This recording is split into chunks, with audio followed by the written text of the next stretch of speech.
प्रियांका. तुम्हाला I guess काहींना मी भेटली आहे यापूर्वी. 2023 बॅचची IPS. रिसेंटली केडर अलोकेशन झालंय, महाराष्ट्र मिळालंय. सो पुढचे 35 वर्ष तुम्हाला मला महाराष्ट्रातच बघायचंय. Thank you so much. माझा जर्नी तुम्ही मला कोणी ऐकलंय यापूर्वी? बरं झालं, म्हणजे मला सांगता येईल. ठीक आहे. बघा माझं बेसिक जर्नी सांगते. माझं जे बेसिक स्कूलिंग झालं ते मुक्तानंद विद्यालय येवल्याची आहे मी, जिथली पैठणी प्रसिद्ध आहे त्या येवल्याची. त्यानंतर थँक्यू सो मच. हातात पडलं. तर येवल्यामध्ये माझं शिक्षण झालं. त्यानंतर जवाहर नवोदय विद्यालय खेडगाव या ठिकाणी सिलेक्शन झालं होतं. JNV नवोदय बद्दल सगळ्यांनी ऐकलंच असेल. तिथे मला वाटतं माझ्या लाईफचा एक महत्वाचा मेजर टर्निंग पॉइंट होता. तिथून मला आयुष्याला कलाटणी मिळाली. कारण मी खूप ठिकाणी सांगितलं की मी ना घरातली लाडाची छोटी मुलगी, शेंडेफळ ज्याला म्हणतात ना, मला मोठा भाऊ मोठी बहीण होती आणि मग ते शेंडेफळ ज्याचं घरात सगळं ऐकलं जातं ते मी होते. आणि अचानक मग मी जेव्हा गेले ना तिकडे, आयुष्यात पहिल्यांदा शेवग्याची भाजी खाल्ली मी आणि मग मला आईचं महत्व कळालं आणि घरच्या जेवणाची किंमत कळाली. त्यानंतर पासून मी स्वतः पण शेवग्याची भाजी बनवायला पण लागले आणि आईने बनवलेली खायला पण लागले. तो एकदम बेसिक मला वाटतं लाईफचं लर्निंग होतं. तर वयाच्या 11व्या वर्षी आईवडिलांची किंमत कळाली छोट्याशा इन्सिडेंटने.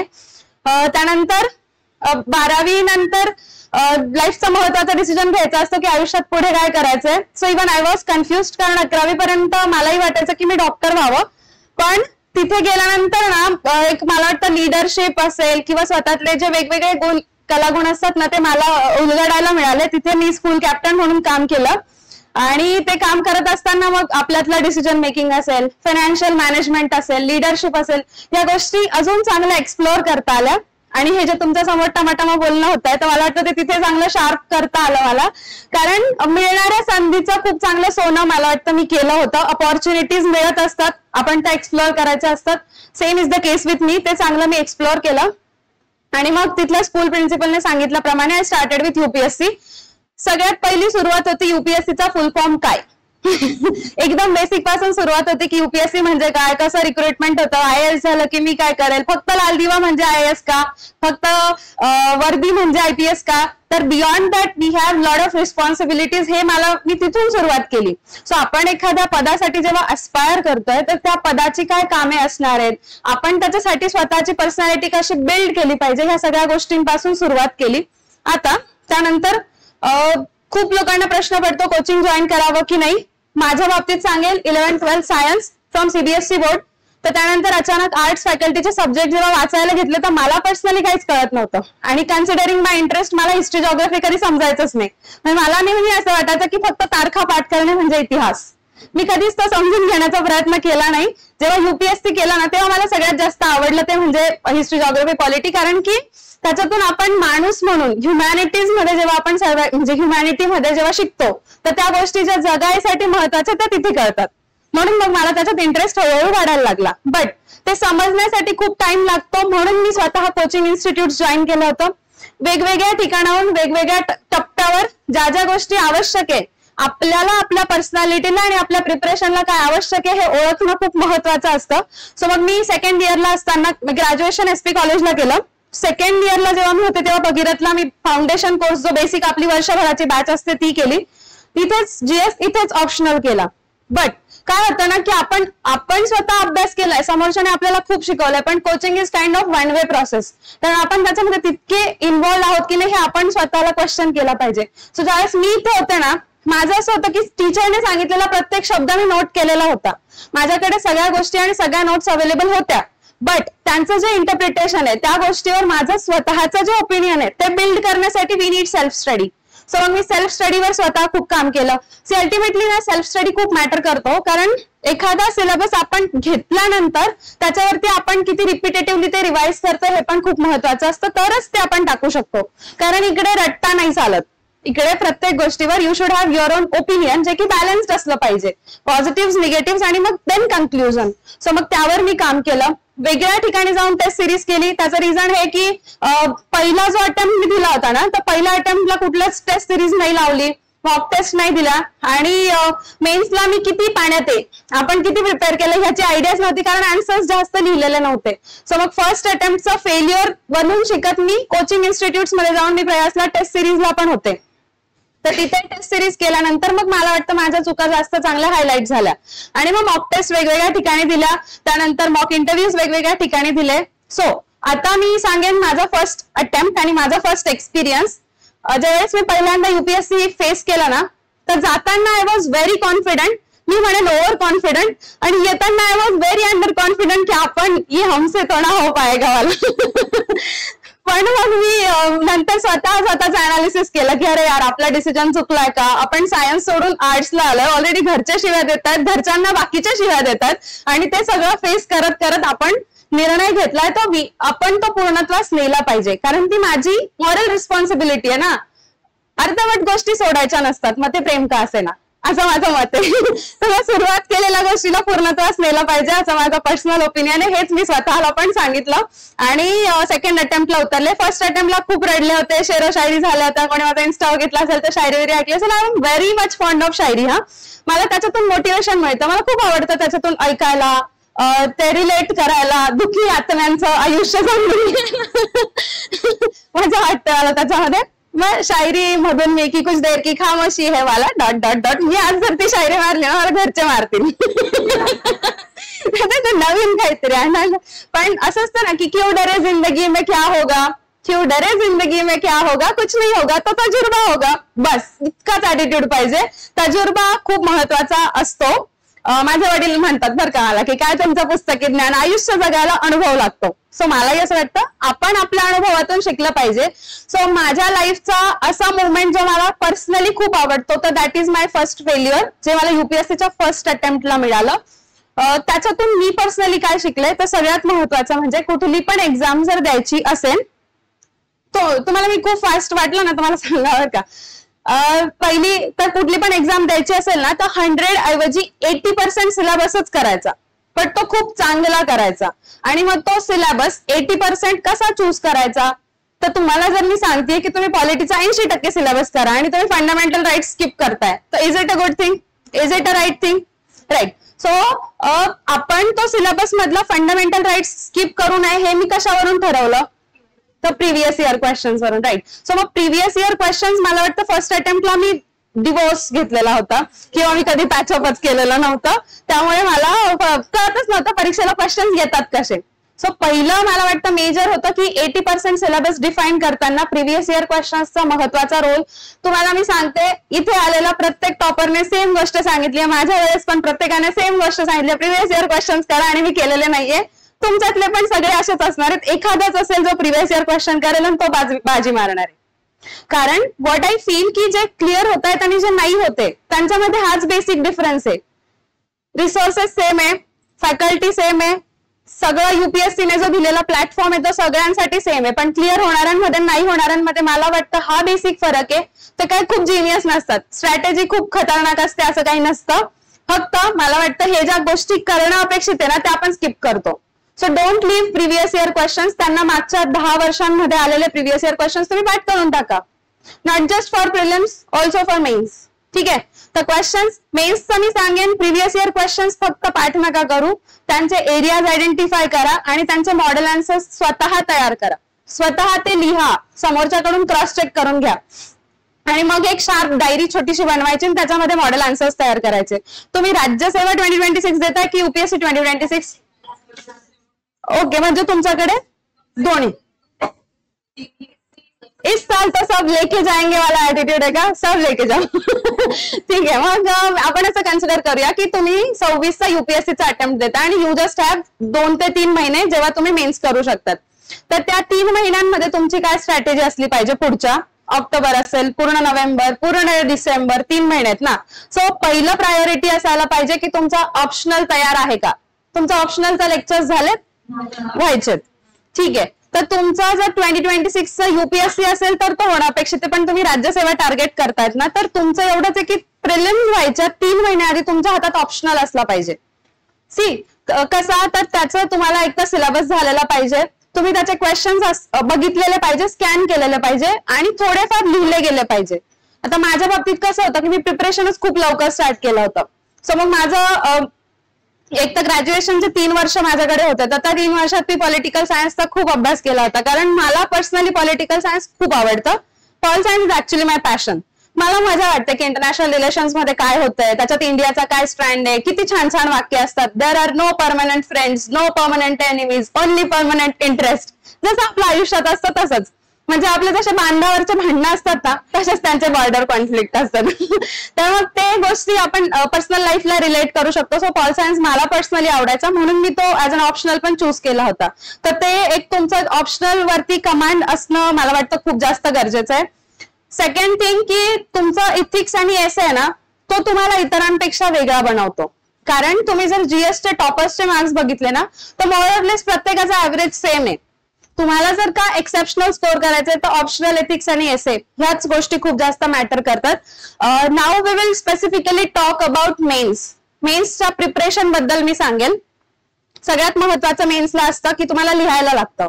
मग आपण काय करतो, मी आतापर्यंतचा आयुष्यातला बेस्ट क्वालिटीचा अभ्यास करेल, मगच मी उत्तर लिहेल. मी सगळ्यात पहिले सगळे डिफरन्सेस पाठ करून गेला. अच्छा, फंडामेंटल राईट्स आणि डायरेक्टिव्ह प्रिन्सिपल्स मध्ये हा फरक असतो. आपण इथं नाही घेतला, तिथून ते घेतलं, ते हे फॅक्च्युअल नॉलेज कामाचं आहे का, तर थोडंफार आहे. पण along with factual knowledge you should have your on opinion की काय डिफरन्स आहे दोघांमध्ये, का त्याच्यावरती इतक्या वेळेस अमेंडमेंट झाल्यात, आणि मग हा जो फरक आहे ना तो तुम्ही स्वतः लिहून बघा. आपण जर का परफेक्शनच्या मागे जात असाल ना, तर तुम्ही सगळ्यात मोठा ब्लंडर करताय. कारण आपण कुठलीच गोष्ट ओव्हरनाईट नाही शिकू शकत. ओव्हरनाईट सक्सेस येत नाही. You have to put lot of repetitive efforts मधूनच अल्टिमेट रिझल्ट येणार आहे. सो मग रायटिंग साठी मी असं म्हणेन की आज तुम्ही गेलात ना, की प्रत्येकाने ठरवा की आज जे काही शिकवलं गेलं असेल त्यावरती एक तर तुम्ही एक उत्तर लिहिणे, किंवा तुम्ही आजचा जो एक्सपिरियन्स आहे तो तुम्ही ऍज अन एसे लिहून काढणे. तुम्ही हाताला वळण लावा लिहिण्याचं. कारण सिव्हिल सर्व्हिसेस पास करताना एक गोष्ट जी मला प्रॉमिनंटली जाणवली की you should be jack of all, master of none. ठीक आहे, म्हणजे तुम्हाला जॅक ऑफ ऑल बनायचं तर तुम्हाला ती गोष्ट पहिले करून बघावी लागेल. सो मग आज गेल्यानंतर तुमचं हे मॉरल रिस्पॉन्सिबिलिटी की तुम्ही एक आन्सर लिहा. तुम्ही खूप कचरा आन्सर लिहा, काहीही लिहा, फक्त त्या गोष्टीवर विचार करा. तासभर बसा, एकच उत्तर लिहा, पण बसा. सो जोपर्यंत तुम्ही लिहत नाही ना तोपर्यंत तुमचं होणार नाहीये. मी एकदम सांगते की जोपर्यंत तुम्ही लिहत नाहीये ह्या मिनिटापासून, तोपर्यंत तुमचं होणार नाहीये.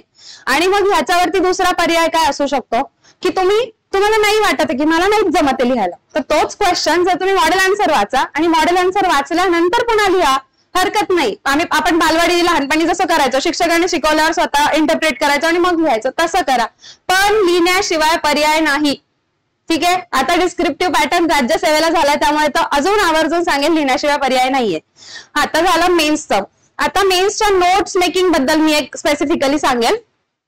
तुम्ही आता सगळे एकदम फ्रेशर्स आहात, तर तुम्हाला इथे रिसोर्सेस जे शिकवले जातील ना, तो टॉपिक तुम्ही घरी गेल्यावर वापस करताय का, रीड ते करणं गरजेचं आहे.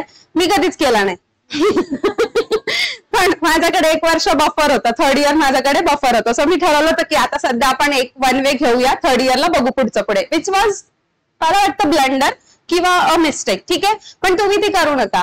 ऍटलिस्ट तुम्हाला जे शिकवलंय, तुम्ही जे डायरीमध्ये नोट केलंय ना, ते तरी जाऊन बघा, किंवा इथे टीचर यायच्या 2 मिनिटं आधी चाळा की काल काय शिकलं. त्याच्यातून आहे ना आपली रिव्हिजनची जी स्ट्रॅटेजी ना ती शार्प होते. आपल्याला कळतं की कमी मिनिटांमध्ये गोष्टी फास्ट कॅच कशा करायच्या. आपण जर 10 वाक्य लिहितोय त्याच्यातले 3 जे महत्वाचे ते तेव्हाच हायलाइट होतील जेव्हा तुम्ही रिपिटेटिव्हली ते वाचताय. सो मग ना तुम्हाला एकच सांगेन, म्हणजे मी युपीएससी 2ऱ्या अटेम्प्ट मध्ये पास होण्याचं एक मला वाटतं जे प्रॉमिनंट रिझन होतं ते हे होतं की माझ्याकडे कमी रिसोर्सेस होते. पण त्या कमी रिसोर्सेसचं मी खूप जास्त वेळेस रिपिटेटिव्हली रिव्हिजन केलं होतं. मी इथेच लिहिलेली नोट खूप वेळेस लिहिली आहे की तुम्ही आजही मला विचारलं की पॉलिटिकल सायन्सच्या वेस्टर्न पॉलिटिकल थिंकर्स मध्ये हा थिंकर लिहिताना तू कुठल्या कोपऱ्याला कुठल्या पेनाने कुठे मिस्टेक केलीये. I can say that reason being की मी ते इतक्या वेळेस वाचलंय, कारण मी कुठल्या स्टँडर्ड रेफरन्स पेक्षा जे मी हाताने लिहिलंय ना ते मला वाचायला आवडायचं.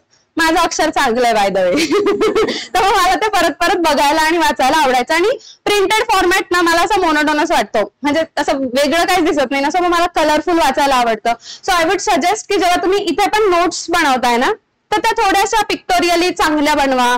त्याच्यात पिक्चर्स काढा, असं सेंटर काढायचं, त्याला ॲरो काढायचे, असं डायग्राम फॉर्मॅट, आणि पेजेसची कंजूसी करू नका हा. मला ना नंतर खूप वाईट वाटलं होतं. मी कोळंबे सरांनी इकॉनॉमिक्स शिकवलं होतं आणि मी असं छोटं छोटं मुंगी सारखं लिहिलं होतं की कमी पानं लागायला पाहिजे. पण नंतर काय झालं, economics is very dynamic subject ना, so you need to update yourself, you need to update your notes. मला अपडेट करायला जागाच नव्हती.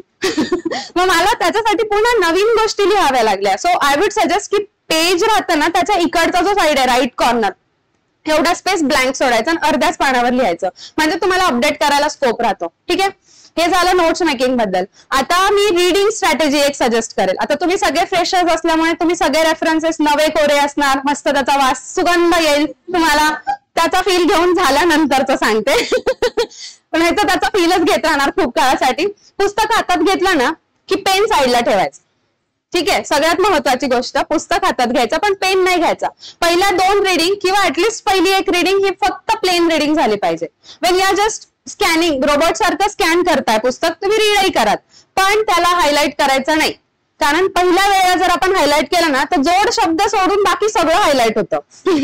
अँड, इज असे शब्द सोडले की बाकी सगळं हायलाइट होतं. तर ते that is not a good thing, कारण तुम्हाला कळत नाहीये वापरायचं काय, तुम्हाला कळत नाहीये हायलाइट काय करायचंय. So first reading, second reading plain, third रिडिंगला पेन्सिल, फोर्थ रिडिंगला पेन, नेक्स्ट रिडिंगला हायलायटर, त्याच्या नेक्स्ट रिडिंगला बॉक्स, आणि मग फिफ्थ किंवा जी कोणती नेक्स्ट स्टेज असेल त्या स्टेजला बॉक्समध्ये जेवढा हायलायटेड पार्ट आहे ना तेवढाच शॉर्ट नोट म्हणून लिहून घेणे स्वतःच्या हाताने. आणि मग जेव्हा तुम्ही मेन्सला जाता तेव्हा हा एवढा पसारा न घेऊन जाता तेवढीच डायरी घेऊन जायची. म्हणजे माझ्याकडे एकच डायरी होती मेन्सला जाताना. सो तुम्ही डोक्यात जास्त भारूड भरती आणि पसारा ठेवाल ना तर तुम्हाला तो क्लिक नाही होणार. कारण विचार करा, आपल्याला 3 तासांमध्ये 250 मार्काचा पेपर लिहायचा, इतके नंबर ऑफ फॅक्ट्स रिकलेक्ट करायचे, ते प्रेफरन्स वाईज लिहायचे पण आहे, पॉइंट आउट पण करायचे, प्रेझेंटेशन पण छान करायचे. मला बोलता बोलता दम लागतं, विचार करा लिहिताना काय हाल होतो असेल. ठीक आहे, तर मग एवढ्या सगळ्या गोष्टी जेव्हा एका वेळेला करायच्या असतात तेव्हा आपण we need to be very sharp and very precise.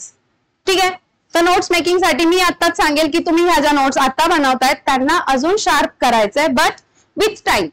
So ह्या प्रोसेसमध्ये सगळ्यात जास्त काय टेस्ट होतो तर मला वाटतं पेशन्स. जो आत्ता टेस्ट होतोय, काहींना झोपही येत असेल. तुम्ही कधी आलात बाय द वे? आत्ताच आलात ना? मी सकाळपासून काम करते, तुम्ही जागे राहा.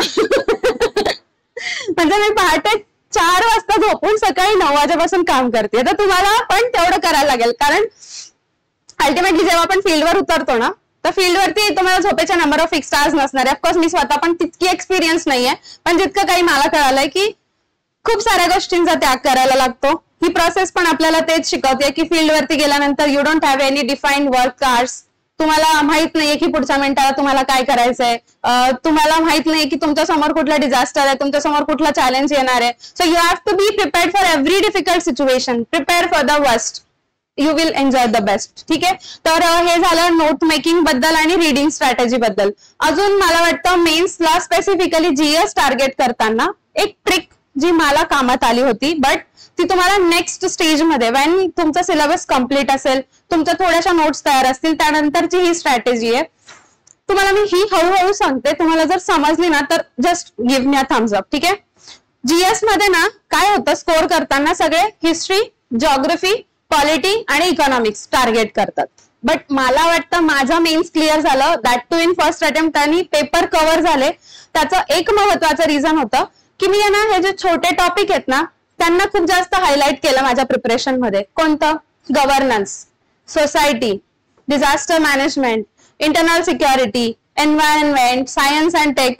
हे जे टॉपिक आहेत ना खूप जास्त मार्क्स देऊन जातात तुम्हाला. कारण सपोज जीएस3 चा पेपर आहे, तुम्हाला पहिला क्वेश्चन इकॉनॉमिक्स वर येणार आहे, दुसरा क्वेश्चन एन्व्हायरमेंट वर आहे, तिसरा सायन्स अँड टेक वर आहे, चौथा डिझास्टर आणि ते इंटरनल सिक्युरिटी वर आहे.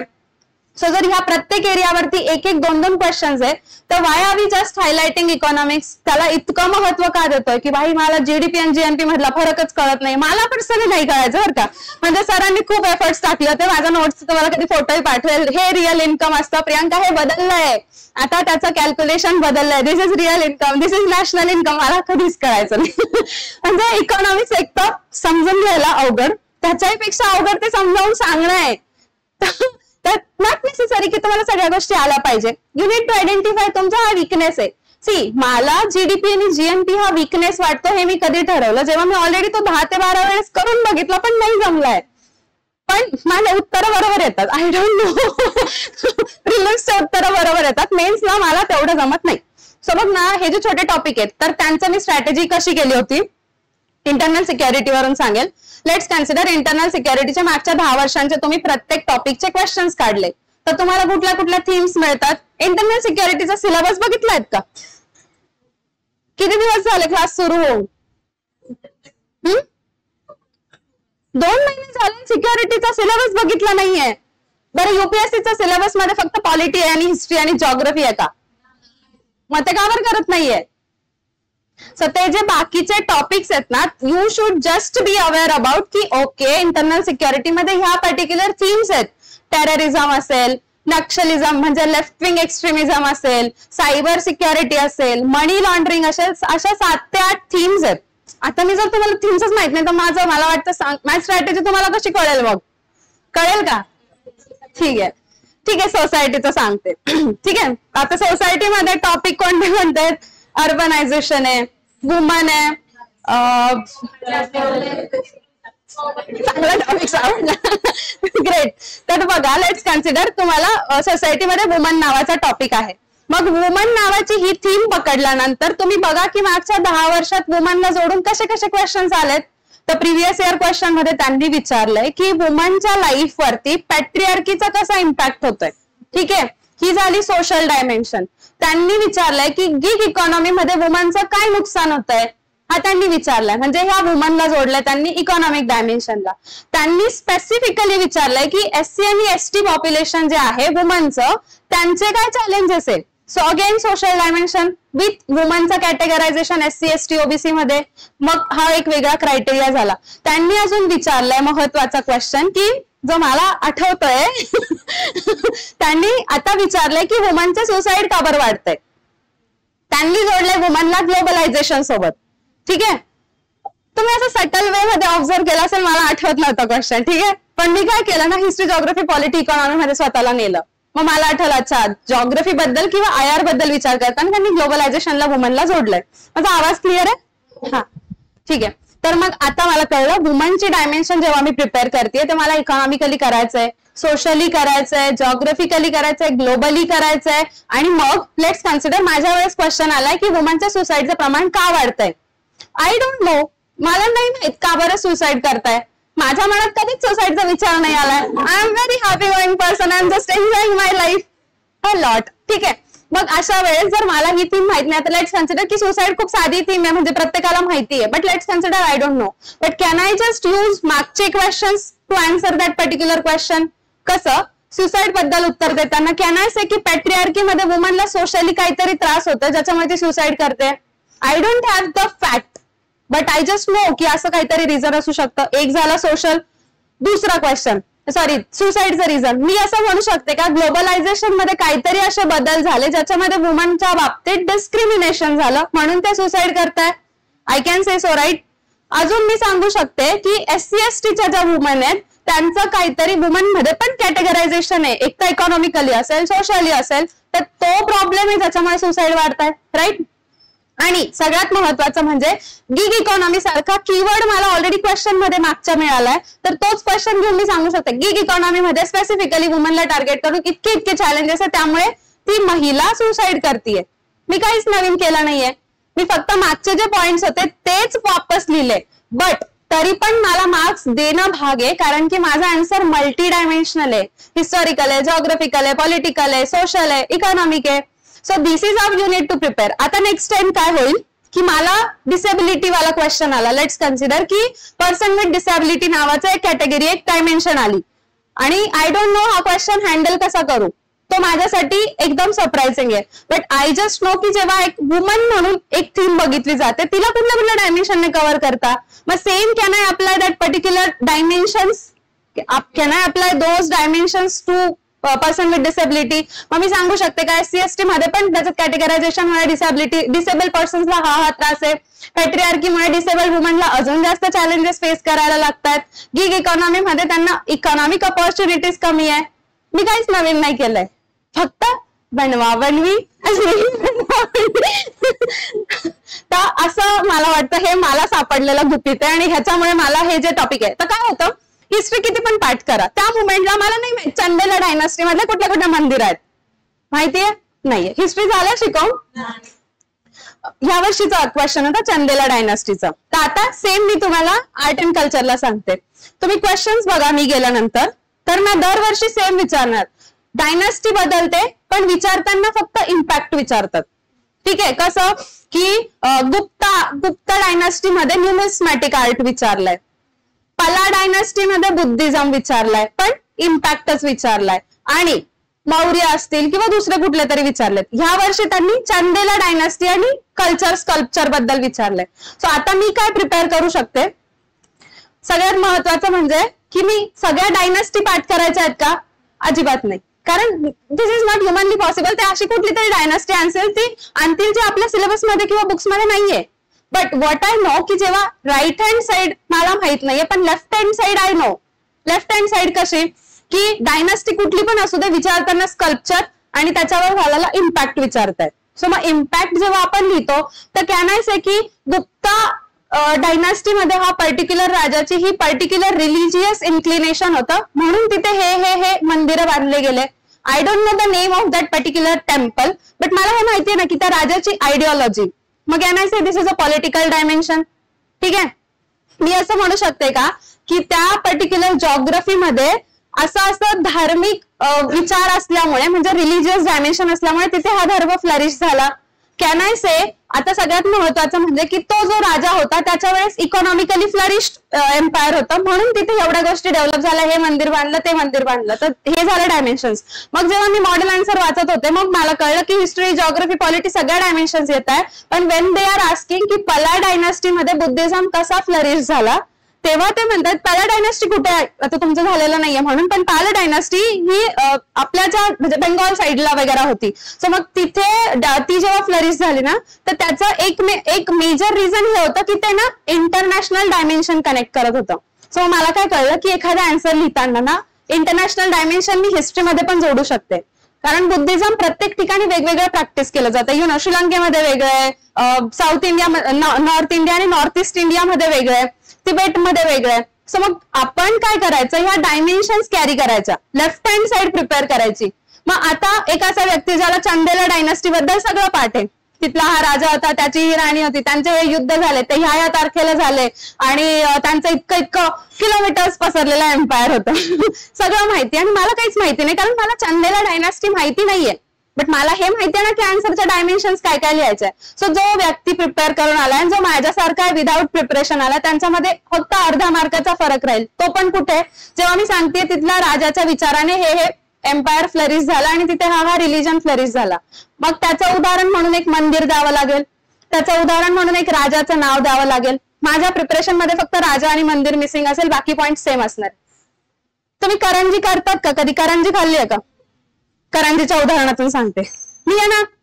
आपल्याला कसं राहतं, करंजी दोन प्रकारची करता येते, तुमच्याकडे अजून वेगळी असेल नाही साचा मी सांगेन की साचा गोल असो, तिरपा असो, कसाही असो, त्रिकोणी असो, पण साच्याचं पीठ सारखंच राहतं बरोबर. सो आपण मी जे स्ट्रॅटेजी सांगितली तो साचा आहे, त्याच्यामध्ये त्या मोमेंटला तिथे जाऊन इडली तिथे जाऊन फक्त करंजी रव्याची करायची की खोबऱ्याची करायची हे त्या मोमेंटला ठरवायचंय. बट तुमचा साचा आहे, तुम्हाला माहितीये की मैदा घ्यावा लागतो, तो मळायला लागतो, तो लाटायला लागतो, तर हा तुमचा जो साचा आहे ना तो तयार पाहिजे. You just have to decide त्या मोमेंटला की ह्याच्यामध्ये आता करंजी भरू, सॉरी खोबरं भरू की रवा भरू. ठीक आहे, तर तुम्हाला हे करंजीचं उदाहरण कळालं असेल, मेन्सची स्ट्रॅटेजी कळाली असेल तर give me a thumbs up. काही छोटासा डाऊट असेल तर मला आवडेल तुमच्याकडून आत्ताच क्वेश्चन घ्यायला. ना फक्त मेन्स आत्ता जे आपण डिस्कस केलं ना त्याबद्दल स्पेसिफिकली. अच्छा, ह्याच्यात करंट अफेअर्स कसं वापरा. हा, मग आता तिथे जेव्हा मी तुम्हाला सांगते ना की तुम्हाला करंजीमध्ये काय भरायचंय तर ते जे भरायचंय तिथे करंट अफेअर्स आहे. लेट्स कन्सिडर की आता एखादी डायनास्टी विचारली आहे तर ती डायनास्टी मधलं काहीतरी चर्चेत आहे, तर तो राईट हँड साईडचा पार्ट झाला जेव्हा तुम्ही फॅक्ट्स देताय. ठीक आहे, किंवा सोसायटी बद्दल जेव्हा आपण बोललो आणि वुमनचं काहीतरी सांगतोय, मग वुमनचं सुसाईड का बरं वाढतंय तर तुमचं लेफ्ट हँड साईड झाली social reason, political reason, economic reason. पण जेव्हा तुम्ही सांगताय की सुसाईड वाढते तर ह्या पर्टिक्युलर एरियामध्ये असा प्रॉब्लेम आहे जो न्यूज मध्ये होता आणि म्हणून तिथे सुसाईड वाढलंय. किंवा मग तुम्ही डेटा देऊ शकता की नॅशनल क्राईम रेकॉर्ड ब्युरोने इथे असा डेटा दिलाय.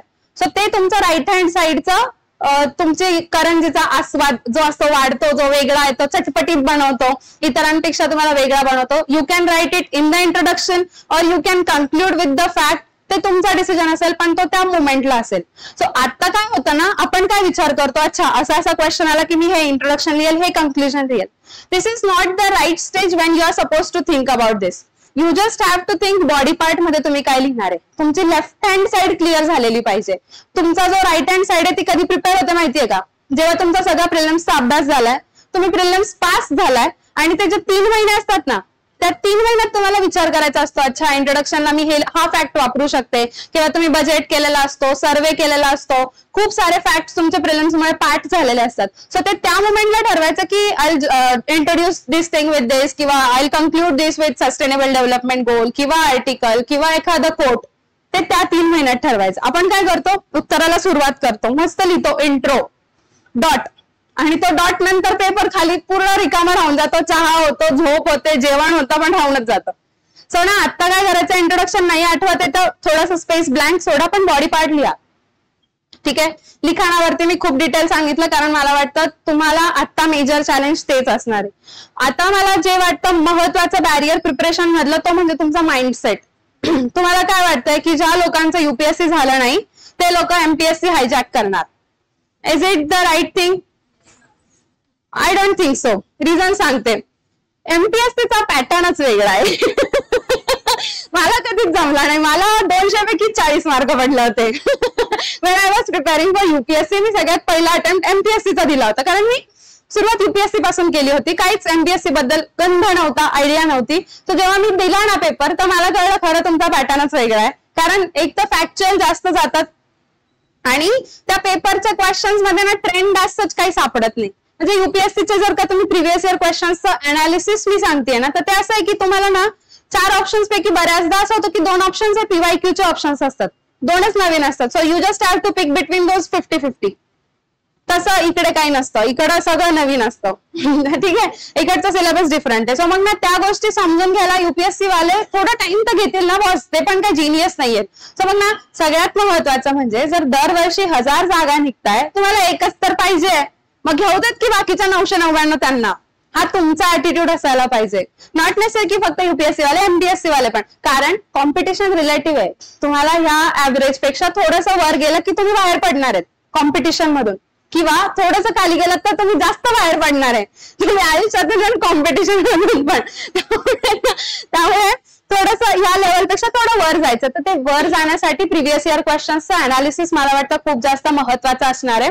तुमचेच एमपीएससीचे क्वेश्चन्स बघा, तुम्ही युपीएससीचे क्वेश्चन्स बघा, त्या क्वेश्चनचा एक पॅटर्न आयडेंटिफाय करा. जसं मी तुम्हाला सांगितलं आर्ट अँड कल्चरचा पॅटर्न मला आयडेंटिफाय झाला, कळालं मला की कसं लिहायचंय. सेम तुम्ही प्रिलिम्सला करू शकतात. तुम्हाला मी म्हटलं तसं की 4 ऑप्शन्स पैकी 2 ऑप्शन्स हे ऑलरेडी प्रिव्हियस इयर क्वेश्चन्स मध्ये आलेले असतात, 2च तुम्हाला प्रिपेअर करायचे असतात. किंवा त्या 2 इलिमिनेट केल्या ना की 50-50 मध्ये कॉन्फिडन्स वाढतो की चला हे तर कन्फर्म नाही, हे तर कन्फर्म नाहीये. सो मग त्या 2ला चूज करत असताना काय करायचं, क्वेश्चन मध्ये क्ल्यू दिलेले असतात बऱ्याचदा. म्हणजे आता ही स्ट्रॅटेजी युपीएससीला अप्लाय झाली. I don't know about MPSC कारण माझं त्याच्यातलं स्किल मी तुम्हाला सांगितलं 40 मार्कापर्यंतच वर्क. तर त्याच्यामध्ये ना क्वेश्चन वाचायचा. बऱ्याचदा काय होतं, युपीएससीने क्वेश्चन विचारला होता की what is polar code. 4 options दिले होते. 4 ऑप्शन्स पैकी एकच ऑप्शन असं होतं ज्याच्यामध्ये कोड शब्द होता. रिस्कच घ्यायची आहे, 3 मध्ये काहीच सापडत नाहीये, अटेम्प्ट कमी आहे, तर कोड जोडून जा. कदाचित झालं तर झालं. पण हे कधी माहितीये का, तुमचा सगळा अभ्यास, सगळं नॉलेज अप्लाय करून झालं आणि तुम्ही 3rd राऊंडला पोहोचले, तुमचा अटेम्प्ट खूप कमी आहे, तुम्ही असं तसं कॉम्पिटिशन मधून बाहेर पडताय, तर तुम्ही you can take that risk. ठीक आहे. तर हे तुम्हाला सापडलं पाहिजे. दुसरं अजून काय म्हणजे मला वाटतं ह्या ज्या इलिमिनेशनच्या स्ट्रॅटेजी त्या सगळ्याच दरवेळेस वर्क होत नाही बरं का. आणि मला वाटतं मी तर सगळ्यात रॉंग पर्सन आहे प्रिलिम्स बद्दल सांगायला, कारण मी 4 पैकी एकच प्रिलिम्स पास आहे. मी पहिला attempt prelims failure, 2nd attempt result, 3rd attempt prelims गेला, 4th अटेम्प्ट कधी आला आणि कधी गेला कळलाच नाही. सो मला I don't know whether I am the right person, पण मला वाटतं जो माणूस जास्त वेळेस फेल्युअर हँडल करतो ना त्याच्या जास्त चुका झालेल्या असतात. सो त्या बाबतीत I am the right person. तर मी तुम्हाला सांगते क्वेश्चन्स मधून हेच आयडेंटिफाय करा. आपण काय करतो, क्वेश्चन वाचतो, उत्तर काढतो, खतम. उलट जो व्यक्ती त्या एक करेक्ट आन्सरला सोडून बाकी 3 ऑप्शन्सला जास्त फोकस करतो ना, त्याची प्रिलिम्स निघणार आहे. सो माझ्या सेकंड अटेम्प्टला मी हेच केलं होतं की ते जे 3 ऑप्शन्स आहे ना त्याच्यावरती खूप जास्त फोकस केला होता, त्याच्यावरती खूप जास्त लक्ष दिलं होतं. की कारण कसं होतं, सपोज आता त्यांनी असं एक क्वेश्चन, खूप इंटरेस्टिंग क्वेश्चन विचारला होता युपीएससीला की असा कुठला प्राणी आहे जो त्याचा एक पर्टिक्युलर इन्स्ट्रुमेंट बनवून मग शिकार करतो, त्याचा प्रे कॅच करतो. सो ते ऑप्शन देताना ना बाकीचे जे म्हणजे टोटल 4 ऑप्शन्स आहेत ते एकमेकांच्या सारखे असतील ना. सो मग त्याचं उत्तर ओरांगुटान नावाचा प्राणी होता जो मी आयुष्यात कधी ऐकलाय नव्हता, पाहिलाही नव्हता, मला तो प्रोनाउन्सिएट पण करता येत नव्हता. ठीक आहे, माझा गेला तो क्वेश्चन. पण माझी काय जबाबदारी आहे नेक्स्ट अटेम्प्टला जाताना, ओरांगुटान बद्दल तर बघणे, पण बाकीचे 3 आहेत त्यांचं पण काहीतरी युनिक फीचर असेल ना, म्हणून तर ते एवढ्या जगातल्या प्राण्यांपैकी त्यांनी ते बाकीचे 3 सिलेक्ट केले. सो मग नेक्स्ट टाइम जाताना त्या 3 प्राण्यांबद्दल थोडीशी बेसिक माहिती घेऊन जाणे ही माझी जबाबदारी आहे. दुसरं मला कळालं की ओरांगुटान हा पर्टिक्युलर आन्सर का बरं दिला, कारण तो त्या क्वेश्चनला 10 वर्षांपूर्वी विचारलं गेलं होतं आणि तेच त्याचं आन्सर नव्हतं, पण त्याच्या ऑप्शन्स मध्ये ओरांगुटान होता. सो माझी काय जबाबदारी की अच्छा युपीएससीने इतक्या वर्षांमध्ये इतके प्राणी विचारले, ऍटलिस्ट मी त्यांचा फोटो बघून जाऊ. मजा येते, मध्येच मला वाटतं रेड पांडा दिसतो, किती भारी वाटतं. मग मध्येच आपलं हॉर्नबिल दिसतं, वेगळे प्राणी, वेगळे पक्षी, वेगळे आवाज. सो त्याच्यात इंटरेस्ट घ्या. तुम्हाला सांगते, रिझल्ट येण्यासाठी ना इंटरेस्ट मॅटर करतो.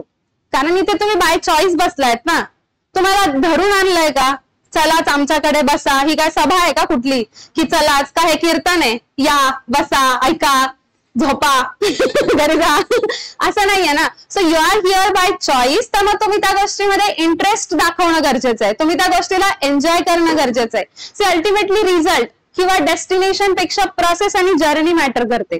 मला वाटतं मी ना सक्सेसफुल होण्याचं रिझन एक ते असेल की मी माझी जर्नी खूप जास्त एन्जॉय केली आहे आणि ती मी एन्जॉय केली म्हणून मी ती तुम्हाला तशी चांगली सांगू पण शकते. So you need to enjoy whatever you are doing.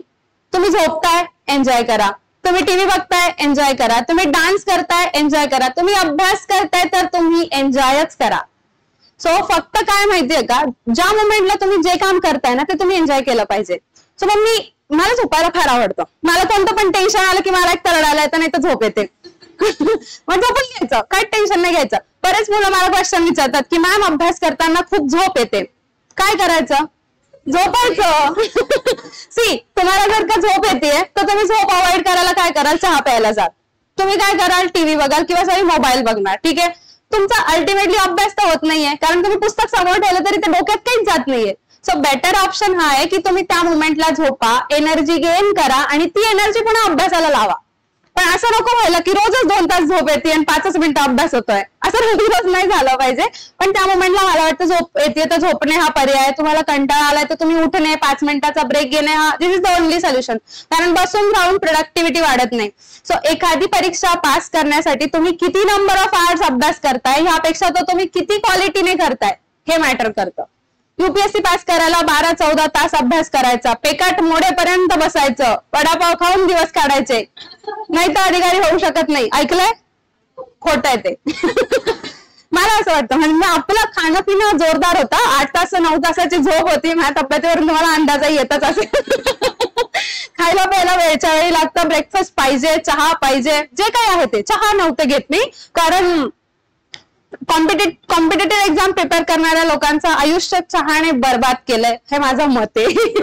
त्यावर तुमचं ओपिनियन दुसरं असू शकतं, पण काहीच नाही करायला चला चहा प्यायला जाऊ, काहीच नाही बोलायला चला टपरीवर जाऊन डिस्कशन करू. प्रोडक्टिव्हिटी आहे. Is there anything productive from चहाची टपरी? इफ नॉट तर जाऊ नका. चहावाल्यांचं नुकसान झालं तर मला सांगू पण नका. ठीक आहे, पण मला असं वाटतं की तिथे जाऊन आहे ना टाइम लक्षात येत नाही. तिथे जाऊन खूप वेळ जातो, आपण बोलतो, राजकारणावरती बोलतो, करंट अफेअर्स वरती बोलतो, पण त्याच्यातून परीक्षेसाठी लागणारा आपण डिस्कस नाही करत आहे. सपोज आता एखादा विषय चर्चेमध्ये आजचं करंट अफेअर्स काहीतरी सुरू आहे, त्यावरती तुम्ही डिस्कशन करताय, पण तुमच्यातला एक तरी आहे का ज्याने त्या टॉपिकचे प्रिव्हियस इयर क्वेश्चन्स तिथे डिस्कस केले? तुमच्यातला एक तरी व्यक्ती आहे का ज्याने त्याच्यावरती स्वतःचं ओपिनियन बिल्ड करून आन्सर लिहून बघितलंय? जर तुम्ही ते करत नाहीये तर डिस्कशनचा पर्पज नाहीये. माझं असं होतं की मी एक सिंगल पर्सन म्हणजे अभ्यास एकटी करायचे. सिंगल पण आहेच मी, पण ना एकटे अभ्यास करायचा. मला डिस्कशन मधून प्रोडक्टिव्हिटी असंच मला सापडत नाही, म्हणजे मला काही मजा पण येत नाही. कारण ना काय होतं, समोरच्याने 4च टॉपिक केलेले असतात, त्याच्यात पण त्याला 4 मुद्दे माहित असतात. माझा प्रॉब्लेम व्हायचा की ते 4 मी केलेले नसायचे. मग जेव्हा समोरचं सांगायचं, मला एकदम इन्फेरिटी कॉम्प्लेक्स येतं की यार यांचा किती अभ्यास झाला, ह्या वर्षी ह्यांची प्रिलिम्स निघते, माझा आहेच परत पुढची वारी असं मला वाटायचं. सो मग मी काय ठरवलं की नाही भाई, अपने से नहीं हो पाएगा डिस्कशन, आपला this is not my cup of tea. टीचा मला आवडच आहे, काही म्हणा तुम्ही. तर मग मी काय ठरवलं की आपण स्वतःचा अभ्यास करायचा. तुम्हाला जर असं वाटतंय की एखादा पर्सन आहे जो तुमच्या मताला किंमत देतोय, एखादा पर्सन आहे जो तुम्ही 4 पॉईंट सांगितल्यावर समोरून 4 इनपुट्स देतोय, तर तुम्ही डिस्कस करा. Otherwise don't go for group discussion. स्वतःचा अभ्यास करा. तुमचे काही डाऊट्स असतील तर तुम्ही टीचर्स सोबत डिस्कस करा. तुम्हाला काहीतरी खूप इंटरेस्टिंग वाटतं तर तुम्ही गुगलला विचारा. ठीक आहे. आता हा महत्वाचा मुद्दा आलाय की आपल्या प्रिपरेशन मध्ये चॅट जीपीटीचा किंवा ओव्हरऑल आर्टिफिशियल इंटेलिजन्सचा किती रोल असायला पाहिजे. हे Siri tell me how to write a answer. ती काय सांगणार आहे, तिला काय माहितीये. त्याच्यापेक्षा तुम्ही टीचरला विचारा ना, त्यांच्याकडे जुने अनुभव आहे, त्यांनी कितीतरी मेन्स लिहिलेला आहे, तर तुम्ही त्यांचा, मला वाटतं त्यांच्या एज्युकेशनचा, त्यांच्या नॉलेजचा चांगला वापर करून घेतला पाहिजे. किती वाजले? 2:10. ठीक आहे. बहुत टाइम आहे. तुमचे पेशन्स संपले की सांगा. ठीक आहे, संपलेच नाही पाहिजे. मी आधीच सांगितलं प्रोसेस मध्ये पेशन्स लागतात. ठीक आहे. मग ना आर्टिफिशियल इंटेलिजन्स आणि चॅट जीपीटीचा मी सांगितलं, तुम्ही त्याचा वापर करू शकता का, तर हो, पण तो किती लिमिट पर्यंत करायचा हे तुम्हाला ठरवायला लागेल. कारण त्याच्याने कधी कधी मला वाटतं आपल्या स्वतःचे विचार खुंटतात, आपण त्यांनी दिलेल्या डायरेक्शनला जातो, आपली एनर्जी आपण चॅनलाइजच करत नाही, आपलं ज्ञान, आपला एवढा मोठा डोक्याचा वापरच आपण करत नाही, आपण दुसऱ्या कोणाच्या तरी डोक्याने चालण्याचा प्रयत्न करतो, तर ते नाही झालं पाहिजे. आणि अल्टिमेटली पेपरला हेल्प करायला सिरी येणार नाहीये, तुम्हाला स्वतःच लिहायचं. राईट. सो आतापासूनच ती हॅबिट मला वाटतं डेव्हलप झाली पाहिजे. दिस इज इनफ अबाउट मेन्स. काय डाऊट? करंट अफेअर्स तर तुम्हाला मी म्हणेन की माझं असं होतं की पेपर वाचणं व्हायचंच नाही, आणि कधी चुकून पेपर घेतला तर दुसरं काहीच व्हायचं नाही. पेपर बघितला की पेपरच बघत बसायचे, त्यात पण कामाचं सोडून सगळं, बॉलिवूड, हॉलिवूड, त्याच्यानंतर इंटरनॅशनल मधलं काहीतरी इंटरेस्टिंग, इथली नदी, तिथला फोटो, मग त्याच्यातला एखादा अडलेला शब्द बघता बघता गुगलला गेलो, गुगलवरून युट्यूबला गेलो आणि तिथून हरवलो. असं व्हायचं. समज ना, त्यासाठी माझं असं सजेशन असेल, एक तर तुम्ही पेपर वाचणारे पर्सन असाल तर बिंदास्त वाचा, पण तुम्ही अलार्म क्लॉक सेट करा की नॉट बियॉन्ड 1 or 1.5 hour. एक तर ते. सेकंड, मी असं केलं होतं की मी डेली करंट अफेअर्स बघायचे, डेली करंट अफेअर्सचा व्हिडिओ बघायचे. त्याच्यातून काय व्हायचं ना की ऐकतं मिळतंय, फक्त ऐकायचंय, स्वतःचं ओपिनियन बिल्ड करायची गरज नाही, कारण समोरच्याचं ओपिनियन चेपायचंय. आन्सर मध्ये अच्छा इथे रिझर्वेशनचा मुद्दा चालू आहे, त्याचे हे पॉझिटिव्ह आहे, ह्यांच्या मागण्या, इथे आतापर्यंत हिस्टॉरिकली हे घडलंय, आणि ते स्टोरी फॉर्मॅट मध्ये सांगताय, तर सोपं आहे ना काम. स्पून फिडिंग होत आहे, कशाला उगाच कष्ट घ्यायचे. तर अशा बाबतीमध्ये फायदा केला जाऊ शकतो. So that is up to you. मी व्हिडिओज बघायचे, त्याच्यातून एक तर काय व्हायचं की जेव्हा आपण झोपून बघता यायचे व्हिडिओ, पहिली गोष्ट, पण मी झोपायचे नाही बाय द वे, म्हणजे लोळून बघता येतात, पहिला फायदा हा होतो. दुसरं की झोपण्याच्या आधी बघितल्यामुळे आपले विचार पण तेव्हा चालू असतात, तर ते लॉंग टर्म मेमरीमध्ये, व्हिडिओ पिक्टोरियल मेमरी चांगली राहते आणि त्याचा वापर चांगला करता येतो. दिस इज वन थिंग. अजून करंट अफेअर्सचं काय होतं माहिती का, की आपल्याला प्रश्न पडतो किती वर्षांचे करंट अफेअर्स करायचे. सो मी म्हणेन की आत्ताच्या दिवसापासून तुम्ही परीक्षा देईपर्यंतचं सगळं. त्याच्यात काय होतं की आता मराठा रिझर्वेशनचा टॉपिक आता चर्चेमध्ये, तो आज चर्चेत आहे का, तो मागच्या कितीतरी वर्षांपासून चर्चेत आहे. मग त्याला जोडून आलेलं जे ओबीसी आणि बाकी सगळं रिझर्वेशन आहे, ईडब्ल्यूएस आहे, कॉन्स्टिट्युशनल अमेंडमेंट आहे, खूप जुन्या गोष्टी आहेत ना. तर गोष्टी ऑलरेडी खूप आधीपासून सुरू आहेत, त्याच आपल्याला वापरायच्या असतील तर असं पर्टिक्युलर डिफाईन्ड लाईन नाही की अच्छा ह्या दिवसापासूनचं करंट अफेअर्स तुम्हाला विचारलं जाईल. कारण ते काय असं ठरवत नाही, ह्या वर्षीची मुलं ह्या तारखेपासून कदाचित प्रिपेअर करत असतील तर आपण ह्याच्या पुढचं करायला पाहिजे, लेकरांना त्रास नको. एवढी सिंपती इथे दाखवली जात नसावी असं मला वाटतं. म्हणून मी म्हणेन की आजच्या दिवसापासून तुम्ही व्हिडिओ अनालिसिस किंवा newspaper reading which ever is convenient for you ते केलं गेलं पाहिजे. मंथली वाचायचं की इयरली वाचायचं. जर तुम्ही डेली व्हिडिओ बघताय किंवा डेली न्यूजपेपर वाचताय तर आय डोंट थिंक मंथली तितकं कामाचं आहे, डिरेक्ट इयरली करा. बट जर तुम्ही, म्हणजे मी पर्सनली इयरलीच केलं होतं, कारण सगळे फॅक्ट्स महत्वाचे नसतात. आणि मॅगझिन वाचायला 2-2, 4-4 दिवस नाही घ्यायचे बाय द वे. फक्त मॅगझिन घ्यायचं, हातामध्ये बघायचं Y that particular topic is in news, मग वाचलं वाय न्यूज पूर्ण वाचायचं, त्याचे पॉइंट्स दिलेले असतात. 4 पॉइंट्स असतात पॉझिटिव्ह, 4 असतात निगेटिव्ह, तर ते 4ही पॉइंट्सचा प्रत्येक शब्द नाही वाचायचा, त्याच्यातला कीवर्ड जो त्यांनी स्वतःच हायलाइट करून दिलेला असतो, अगेन स्पून फिडिंग, तर हायलाइटेड पार्ट वाचायचा. मग तुम्हाला वाटलं पाहिजे अच्छा हे पॉझिटिव्ह आहे, मग स्वतः विचार करा की ह्याच्या ऑपोजिट साईड काय. मग तुम्ही जे विचार केलाय तोच निगेटिव्ह साईड मध्ये असेल तर वेल अँड गुड. जर एखादा एक्सेप्शनल पॉईंट दिलेला आहे तर तो तुम्ही तुमच्या डायरीत नोट करणे किंवा त्याला हायलाइट करणे आणि कंक्लुजन पूर्ण वाचणे. That's it. एका टॉपिकला नॉट बियॉन्ड 2 मिनिट्स.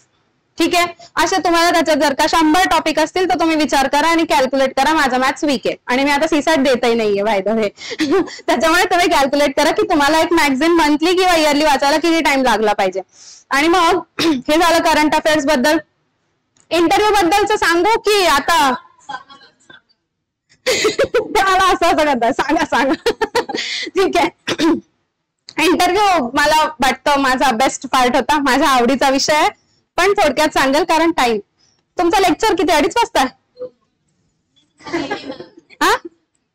मला इट्स ओके मॅम, थँक्यू.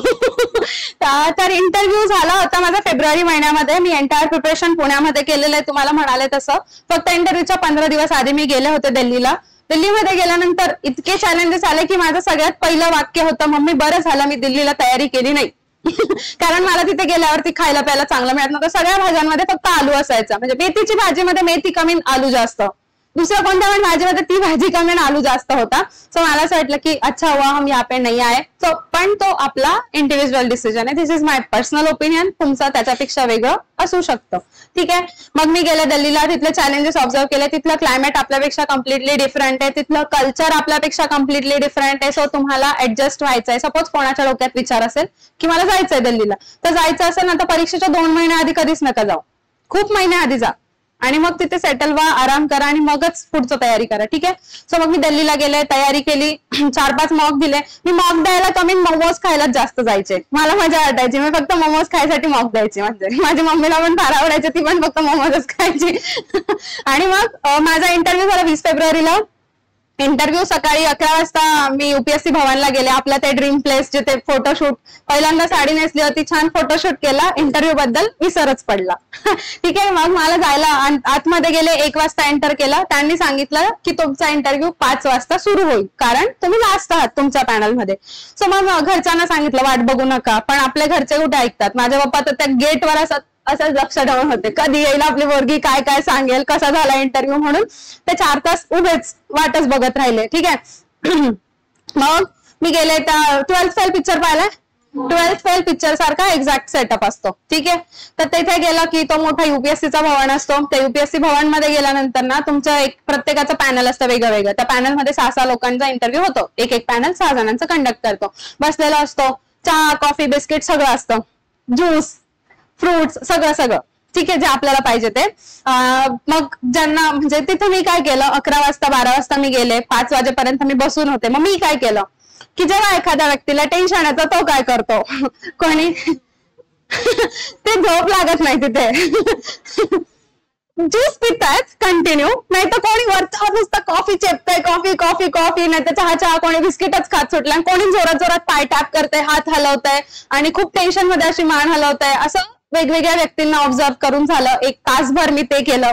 काही लोक पेपर वाचताय, कंटिन्यू वाचतच सुटले, ते ऑब्झर्व केलं. पण मी करून थकले ना, कारण मला माहिती मला अजून 4 तास काढायचे. सो मी हे सगळं ऑब्झर्वेशन केलं. त्यानंतर मला खूप कंटाळा आला. हळूहळू ना UPSCचं भवन पण खाली व्हायला लागलं. आमचा पॅनल थोडा स्लो होता, बाकीचे सगळे लोक निघून गेले. मग 4 ते 5 या वेळेत त्या पूर्ण एंटायर त्या हॉलमध्ये मी एकटी आणि माझ्यासोबत ते तिथले स्टाफ मेंबर्स वगैरे. मग मी म्हटलं आता अजून 1 तास काढायचं, तर आपण काय करायला पाहिजे. सो मग मी ना तिथले जे स्टाफ मेंबर्स होते ना त्यांची हिस्ट्री काढायला सुरुवात केली. तो अंकल आप कितने साल से यहाँ पे काम कर रहे हो, अंकल आपको कैसा लगता है, कैसे कैसे लोग आते हैं, आपको क्या लगता है मेरा हो जाएगा. अंकल हाँ बेटा जी मेरे को लगता है आपका हो जाएगा. अरे आपको ऐसा क्यों लगता है, आप बातें बढ़िया करते हो. अरे वा थँक्यू अंकल. मग तो कॉन्फिडन्स घेऊन मग फायनली त्यांनी मला बोलवलं की Priyanka you will be the next one. तिथला सेटअप सेम असतो 12th फेल सारखा. वरती आपल्याला बाहेर एक खुर्ची ठेवलेली असते, आतमध्ये एक इंटरव्ह्यू सुरू असतो आणि सुरू असताना बाहेर रेड लाईट सुरू असतो, ऑपरेशन थिएटरचा बाहेरचा. सो आपण समजून घ्यायचं 1 बकरा, पुढचा नंबर आपलाच. ठीक आहे. मी गेल्यानंतर त्यांनी मला विचारलं की प्रियांका, मला ते दिसत नाहीये बाय द वे की म्हणजे तिथे काय कसा सेटअप आहे काहीच दिसत नाही. ते म्हटलं Priyanka you are waiting for so long so you might have bored. मी बसलेच नाहीये पण ते मला म्हणताय, मी उभ्या उभ्या सांगतेय no sir I was not bored. झाले होते पण मी सांगितलं no sir I was not bored but I was little bit nervous कारण मी खूप वेळ वेट करत होते. But the moment I entered I saw you people were smiling and were very cheerful, so even I felt so. जबकि मैंने उनको देखा भी नहीं था. Still I am saying कि I saw you people were smiling and were very cheerful. काय झालं ते ना सकाळी 9 वाजेपासून सायंकाळी 6 वाजेपर्यंत जेव्हा बसतात ते ड्रेन झाले, त्यांच्यात एनर्जी नाहीये. So I need to make them feel comfortable, I need to make them feel happy, I need to generate interest की तुम्ही माझं ऐकून घ्या, तुम्ही मला 15-20 मिनिट द्या तुमच्या क्वालिटी टाइम मधले. सो मी त्यांना पुश केलं, मी त्यांना हॅपी केलं, मी म्हटलं चिअरफुल. सो ते हॅपी नव्हते पण त्यांना हसण्यास भाग पाडलं. सो तो जो एन्व्हायरमेंट होता ना तो चेंज करणं आपलं काम असतं. त्याच्यासाठी काय महत्वाचं आहे की हो सर मी बोर झाले असं जर तुम्ही म्हणाल ना तर ते खरंच बोर होतील आणि सांगतील जा मग घरी. कसं माहितीये का, खूप मेहनतीनंतर आपल्याला आयुष्यात ती संधी मिळते जे प्रत्येकाचा ड्रीम प्लेस आहे त्याच्यासाठी आपण एस्पायर करतोय. सो आपल्याला तो टाइम त्यांना म्हणजे आपण त्यांना कंपेल केलं पाहिजे की तुम्ही घ्या माझा इंटरव्ह्यू, तुम्ही विचारा मला प्रश्न. मग ते हॅपी झाले, खुश झाले, हसून मग मला म्हणाले सिट प्रियांका, पहिलाच प्रश्न विचारला एवढं चांगलं वातावरण केल्यावर आणि जो मला नाही आला. त्यांनी मला विचारलं, माझा ऑप्शनल PSIR आहे, त्यांनी मला विचारलं are you aware about first amendment to the constitution and its current context. आता पहिली अमेंडमेंट आठवती पण करंट मला आठवतच नाहीये. Sorry sir I am unable to recollect about it at this moment. जेव्हा मी म्हटले ते एवढ्या वाता मारत होती, आल्या आणि गेली गप्पा बसून. तर त्यांचा मूड ऑफ झाला. मग ते मला म्हणाले okay so you want me to change the area of question. काय होतं माहिती का, मला ते उत्तर येत नव्हतं असं नाहीये. प्रॉब्लेम हा होता की when I am just settling down, ते हॉट सीट आहे, मग मला तिथं प्रेशर किती क्रिएट होतंय. मी समोर स्माइल करते पण मला माहिती ना आतल्या आत माझं काय होतंय. तर मी KBC मध्ये त्याला हॉट सीट म्हणतो ऐकलंय ना, इट्स ऍक्च्युअली हॉट सीट. वाफा येतात त्याच्यातून, नॉट इन लिटरल टर्म्स, पण तुम्हाला घाम फुटलेला असतो. Still you need to smile, still you need to be cheerful. So मग मी ते ट्राय केलं, मी सॉरी म्हणाले. आय वॉज व्हेरी पोलाइट की sorry sir I am unable to recollect about it at this moment. ठीक आहे म्हणाले. So you want me to change the area of question. मग मी हा विचारा असं नाही. So I would be obliged if you could do that. मग त्यांनी विचारलं की recently we have change IPC CRPC, so on the parallel lines do you think we should draft entirely new constitution. PSIR घेणार आहेत optional, पहिल्या लेक्चरला शिकवतात. बाकी कुछ भी बदलेगा, संविधान नहीं बदलेगा. मम्मी बस नाही sir I don't think there is a need to draft entirely new constitution because we already have article 368. PSIR चं सगळं नॉलेज चिपकवलं. मग त्यांना ते कळलं. मग त्यानंतर आतापर्यंत इतक्या साऱ्या अमेंडमेंट झाल्या. सो ओव्हरऑल कॉन्स्टिट्यूशन वरती डिस्कशन झालं. मग त्या मॅम होत्या, त्यांनी मला विचारलं की Priyanka tell me something unique about Nashik. नाशिकची आमचा नाशिक. असं आपल्याला कॉन्फिडन्स जातो आपला जिल्हा काय. अच्छा विचारून घ्या काही पण. म्हटलं की आमच्याकडे खूप द्राक्ष पिकतात, so we are grape capital of India. त्याच द्राक्षांची आम्ही वाईन बनवतो, so are wine capital of India. आणि मग आमच्याकडे खूप मंदिर आहे, so we are regarded as pilgrimage city of India. No Priyanka tell me something unique. आता काय सांगू, एवढंच पाठ केलंय. आम्हाला सांगितलं होतं कोणत्या पण एरियावरती 3-3 वाक्य पाठ करायचे. मी 3 गेले. ग्रेप झालं, वाईन झालं, पिलग्रिमेज सिटी झालं, कुंभचं पण सांगून झालं. No tell me something unique. म्हटलं people of Nashik are very sweet like grape. ज्याच्यामध्ये काहीच लॉजिक नाहीये. कोण वाटतं हे उत्तर असू शकतं का? नसूच शकतं. बट कसं राहतं माहितीये का, त्या हिट ऑफ द मोमेंट मला सुचलंय मी बोललीये. नो बॅरियर्स, कोणतंच असं ऑब्स्टेकल नाही ठेवायचं, सुचलंय मी बोललीये. आता ह्याच्या बियॉन्ड मी काय युनिक सांगू मला नाही आठवत आहे. पण हा असा क्वेश्चन आहे where I can not say no की बस एवढंच युनिक आहे, आता काहीच नाहीये. मग आपल्या उत्तरातून पुढचा क्वेश्चन जनरेट होतो. अच्छा नाशिकची लोक गोड, मग पुण्याची कशी, हा त्यांचा क्वेश्चन. सो आपण we need to be very wise while choosing the words. मग ठीक आहे मी म्हटलं we can not generalize as such, पण असं असं म्हणतात, असं म्हणतात ते तुम्ही समजून घ्या. ठीक आहे. आणि मग मी सांगितलं पुणेरी लोकांबद्दल थोडंफार. पुणेरी पाट्यांवरती, पुणेरी पगडीवरती डिस्कशन झालं. त्यात मी SP कॉलेजची स्टुडंट, युनिव्हर्सिटीमध्ये मास्टर्स केलंय. सो पुण्यात माझे 3 ते 4 वर्ष 5 वर्ष जे काय होते त्यानुसार मला पुण्याबद्दलचे प्रश्न विचारले. मग माझी हॉबी होती चिट चॅटिंग, गप्पा मारणे. तर मग एक मेंबरने विचारलं okay Priyanka what is chit chatting. गप्पा, कॉन्व्हर्सेशन. मग त्यांना वाटलं की आता हे जेव्हा आपण ऐकतो ना चॅटिंग, तर आपल्याला ते इमॅच्युअर वाटू शकतं किंवा can we consider it as hobby, हा पण प्रश्न पडू शकतो. सो मला माझं पर्सनल ओपिनियन हे की हॉबी कुठलीही असू शकते, फक्त जे तुम्ही टाकलंय ना ते तुम्हाला जस्टिफाय करता आलं पाहिजे. So when they are saying की ओके तू चॅटिंग टाकलंय, तर how it is helpful for you and how you are going to use it in the administration. So माझं हे उत्तर होतं की मला वाटतं की कम्युनिकेशनमुळे मला काय फायदा होतोय किंवा समोरच्याला काय फायदा होतोय, तर महत्वाचं म्हणजे कम्युनिकेशन म्हणजे फक्त बोलणे नाहीये, पॅसिव्हली किंवा कधी कधी पेशंटली ऐकणे. आताच्या जमान्यात प्रॉब्लेमच हा आहे की आपण समोरच्याला ऐकून घ्यायलाच तयार नाहीये. फॉर्च्युनेटली तुम्ही मला ऐकताय, मला चांगलं वाटतंय, बट पेशंटली लिसन हे जे महत्वाची क्वालिटी आहे ना, मी म्हटलं की बऱ्याचदा असं होतं की communication is not just about speaking, it's also about listening. So I love to listen from people, but त्याच्यावरती कुठलाही जजमेंट नाही देणे, फक्त ऐकून घेणे. दरवेळेस सल्ला महत्वाचा नाहीये ना. सो पेशंटली ऐकून घेणे, लोकांना तो सेफ स्पेस प्रोव्हाइड करणे, हे मला वाटतं चिटचॅटिंगचं महत्वाचं लर्निंग माझ्यासाठी आहे. मग ऍडमिनिस्ट्रेशन मध्ये मी ते कसं वापरणार आहे, तर ऍडमिनिस्ट्रेशनची नीवच कम्युनिकेशन आहे ना. जोपर्यंत लोक माझ्याकडे त्यांच्या समस्या घेऊन येत नाही, मी त्याच्यावरती सोल्युशन देत नाही, कसं होणार. सो मग ते त्यांना कन्व्हिन्सिंग वाटलं. सो मी तुम्हाला म्हणेन की डिटेल ऍप्लिकेशन फॉर्म भरताना डिटेल ऍप्लिकेशन फॉर्म मध्ये काय करायचं महत्वाचं की तुम्ही जे टाकताय ना त्या प्रत्येक शब्दावरती तुम्ही स्वतः कन्व्हिन्स पाहिजे की येस ब्रो मेरे को बोलना पसंद है, तो मला पसंदच आहे. मग मी ते कन्व्हिन्स पण करू शकते, समोरच्या ते जस्टिफाय पण करू शकते. ठीक आहे, तर तसं प्रिपरेशन झालं पाहिजे. इंटरव्ह्यू बाबत अजून महत्वाची गोष्ट, you can say no n number of times, there is no limit. You can say no. जर तुम्हाला क्वेश्चन अननोन येतोय तर यू कॅन डक, तुम्ही सोडून द्या. जर तुम्हाला क्वेश्चन नोन येतं तर तुम्ही फुल टॉस मारा. जसं मला कॉन्स्टिट्यूशनचा क्वेश्चन होता त्याला मी 6 मारलाय, मला चॅटिंगचा क्वेश्चन आहे त्याला पण मी फुल टॉस 6 खेळली आहे, कारण ते माझे एरियाज आहेत ना जिथे मला वाटतं. मला इकॉनॉमिक्सचा क्वेश्चन विचारला, अगेन जीडीपीचा, एक्सपोर्ट इम्पोर्टचा, जो मला नव्हता येत. 3 लाईन ऑफ आर्ग्युमेंट नंतर आय सेड नो.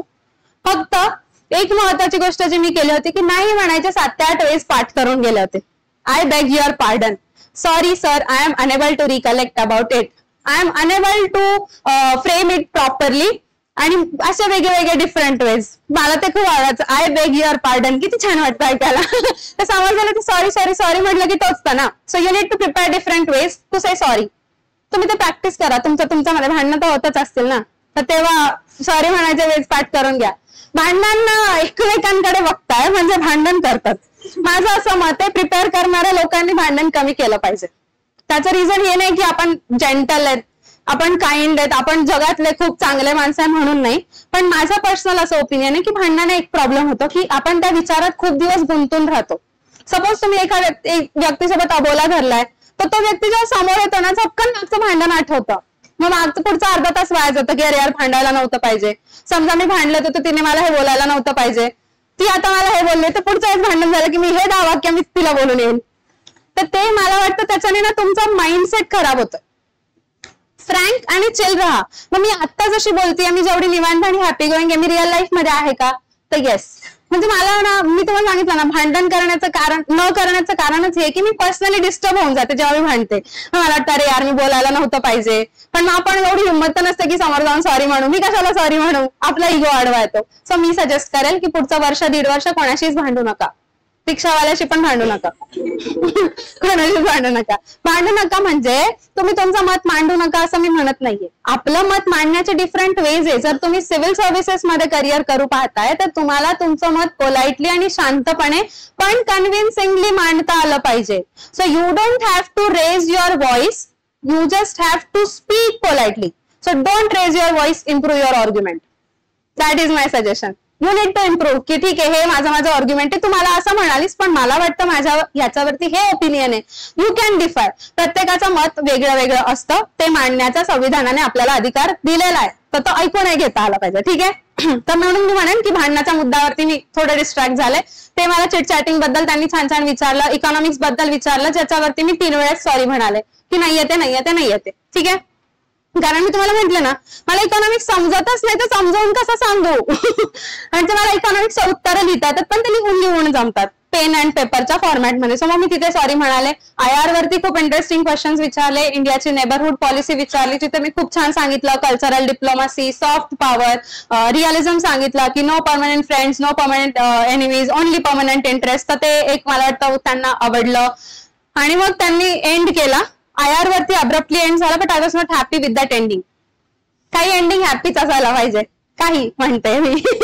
मग त्यांनी मला विचारलं, माझे एक्सप्रेशन्स बदलले. म्हटलं सर, त्यांनी मला विचारलं Priyanka, we are done from our side, but if you think there are some areas that you have covered so well, but we haven't asked single question. कारण माझं एक्सप्रेशन होऊन कळलं मी सॅटिस्फाईड नाही. म्हटलं sir, it was all comprehensive and I am happy with it. फक्त I would have loved answer questions from JNV Navodaya बद्दल. Because I feel की म्हणजे माझं म्हणाला की मी 7 वर्ष घालवलं त्या इन्स्टिट्यूट मध्ये, बहुत कुछ किया मैंने उधर, बहुत कुछ रिमार्केबल किया. आणि सगळ्यात महत्वाचं म्हणजे माझ्या लाईफला टर्निंग पॉईंट त्या इन्स्टिट्यूट मध्ये मिळालाय. सो आय फील की त्याच्यावरती कुठल्याही एरियामधून क्वेश्चन विचारले तरी आय कॅन हँडल. आणि तुम्हाला सांगते, तुम्ही UPSCचे ट्रान्स्क्रिप्ट जरी वाचले असतील की बऱ्याचदा हा क्वेश्चन विचारतात की तुम्हाला काय वाटतं, काय विचारलं गेलं पाहिजे, कोणता एरिया. तर कोणी म्हणतं हॉबीज बद्दल विचारा, वेगळं वेगळं राहतं. पण असाच एरिया करायचा ज्याची तुमची स्ट्रेंथ आहे बरं का. कारण की तो शेवटचा मिनिट असतो ना, तो म्हणजे तो रिव्हॉल्व्ह करतो त्यांचा माइंड म्हणून, त्यानुसार स्कोअर डिफाईन होतो तुमचा. सो तो एरिया चांगला चूज करायचा. मग नवोदयाबद्दल ते कंटाळलेले होते, ते मला म्हणाले की लेट्स कन्सिडर तू ह्या पॅनलचा पार्ट आहे, तूच 2 प्रश्न विचार आणि तूच उत्तर दे आणि जा. ठीक आहे. मग मी म्हटलं की what I have learn, so I will ask myself की what I have learn through the 7 years. आणि सेकंड की why Navodaya model is so successful. मग 7 वर्षांच्या लर्निंग्स तर सगळ्याच सांगितल्या. मग त्याच्यानंतर त्यांना मी सांगितलं की ते मॉडेल सक्सेसफुल आहे कारण की success of an institution depends, पाठ केलेलं बरं का, वाक्य पाठ केलेलं. Success of an institution depends not just on an individual but every stakeholder. Navodaya हे असं मॉडेल आहे की तिथे प्रत्येक इंडिव्हिज्युअल, प्रत्येक स्टेक होल्डर हा खूप पॉझिटिव्हली कॉन्ट्रीब्युट करतो, त्या इन्स्टिट्यूटकडे खूप पॉझिटिव्हली बघतो, त्याचा थ्रू आउट सक्सेस रेट खूप चांगला आहे, म्हणून ते इन्स्टिट्यूट सक्सेसफुल आहे.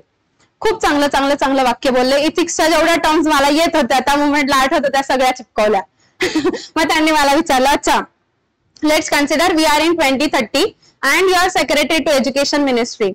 ते फक्त म्हटले, मी पोहोचले, पांढरे केस झाले, सेक्रेटरीच्या खुर्चीवर बसले, एज्युकेशन मिनिस्टरला काहीतरी ऍडवाइस करते पर्यंत पोहोचले. सो ते म्हणाले we are in 2030 you are secretary to education ministry and the government is seeking your advice to suggest policy on parallel lines of JNV.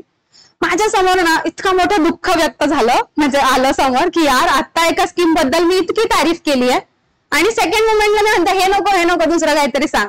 So आपण ना आपल्या विचारांमध्ये एकसंघ पाहिजे, त्याच्यामध्ये सिंक्रोनायझेशन पाहिजे. मग मला काय क्लिक झालं, भाई मैंने अभी बोला है की नवोदय मॉडेल सक्सेसफुल आहे. मला तो विचार कंटिन्यू ठेवायचा आहे पण नवीन अजून काहीतरी एक्सपांड करायचं. सो मी काय म्हटलं, सर मी आधी म्हटल्याप्रमाणे I feel Navodaya model is actually all comprehensive and that's why it is successful. So I would copy all the features, but I would just change the name from Navodaya where there is rise of one to Sarvodaya where there is rise of everyone and everyone clap. Good answer. आणि मला म्हटले तुझा. तर मग ना तो जो नवोदय सर्वोदय जो इफेक्ट होता ना, तो रिंग करत होता त्यांच्या माइंड मध्ये. That's why I was able to score among top 10 त्या वर्षीमध्ये. 275 पैकी 201 I got, which was exceptional score. 200 मध्ये 185 क्रॉस करणं इज एक्सेप्शनल. सो तिथून पुढचं लीडमुळे मला वाटतं मी IRS पेक्षा IPS झाले, IPS मध्ये पण UP कर्नाटक पेक्षा महाराष्ट्र केडर पर्यंत पोहोचले. सो त्याच्यामध्ये त्या नवोदय टू सर्वोदयाचा रोल मेजर होता.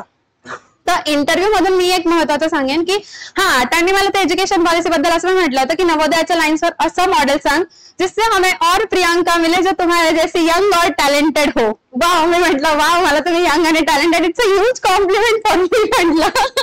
आणि मग मी ती पॉलिसी सजेस्ट केली होती. सो तुम्हाला ना तुमच्या क्वालिटीज हायलाइट करता आल्या पाहिजे, तुमच्या स्ट्रेंथ आणि वीकनेस हायलाइट करता आले पाहिजे. सो दिस इज हाऊ माझा हा जर्नी होता. मी तो खूप एन्जॉय केला. आय होप तुम्ही पण एन्जॉय केला. आता मागच्या 1 तासाच्या कीर्तनामधून तुम्ही काय घ्यावं? ठीक आहे, अभ्यास सगळे करणारे, रिसोर्सेस सगळ्यांकडे असणारे. तुम्हाला सांगते पुढच्या वर्षीच्या रिझल्ट मध्ये तेच लोक रिफ्लेक्ट होणार आहेत जे आत्ताच्या मिनिटापासून तर त्या परीक्षेच्या शेवटच्या मिनिटापर्यंत स्मार्ट वर्क करणारे. हार्डवर्क मी म्हणणार नाही, बोलता थांबलीये. हार्डवर्क पेक्षा मी म्हणेन स्मार्ट वर्क जे करणारे. महत्वाचं काय, खूप चुका करायच्या.